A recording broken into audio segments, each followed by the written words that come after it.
माँ चामुंडा देवी की कथा। एक बार असुरों के स्वामी शुंभ ने देवताओं को स्वर्गलोक से निकाल बाहर किया। उन्होंने दूर तक देवताओं का पीछा किया। देवता किसी प्रकार अपनी जान बचाकर हेमवत पर्वत पर पहुंचे और देवी दुर्गा की स्तुति करने लगे।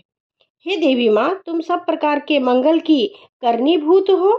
दुष्ट शुंभ का नाश करके सबका कल्याण करो। उसी समय पार्वती गंगा में स्नान करने आई थी। उन्होंने देवताओं की करुण पुकार सुनी तो उन्होंने अपने शरीर से माता अंबिका को प्रकट किया। उनका मनोहर रूप देखकर असुर सेनापति चंड और मुंड विस्मित हो उठे। बोले, यह नारी बहुत सुंदर है, बहुत रूपवती है। चलो चलकर अपने राजा शुंभ को बताते हैं।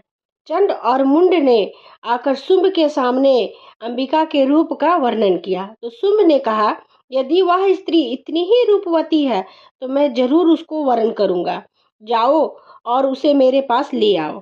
चंड और मुंड तुरंत फिर से हेमवत पर्वत पर पहुंचे और मां अंबिका से बोले, हे सुंदरी, दैत्यराज शुंभ जो तीनों लोक के स्वामी हैं और दोनों लोकों का संपदा जिनके अधिकार में है, वे तुमसे विवाह करना चाहते हैं। परंतु माता अंबिका ने कहा, मैंने तो प्रतिज्ञा कर रखी है कि जो संग्राम में मुझे जीत कर मेरे गर्व को चूर करेगा वही मेरा स्वामी होगा। देवता भी जिन दैत्यराज के सामने नहीं टिक सके, उनसे तुम अकेली नारी युद्ध करना चाहती हो। तुम चुपचाप उनके पास चलो, इसी में तुम्हारी बुद्धिमानी है, चंड ने कहा।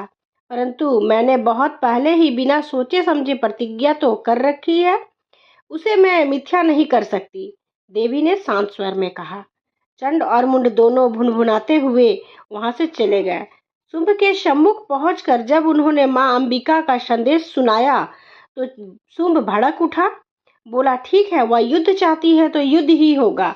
शुंभ ने अपने धूम्रलोचन नाम के सेनापति को बुलाकर आज्ञा दी, जाओ उस दुष्ट को पकड़ कर ले आओ। धूम्रलोचन अपनी विशाल सेना लेकर हेमवत पर्वत पर अंबिका के पास पहुंचा और बोला, सुंदरी, तुम अपनी इच्छा से मेरे स्वामी के पास चलोगी तो ठीक है, नहीं तो मैं बलपूर्वक तुम्हें ले जाऊंगा।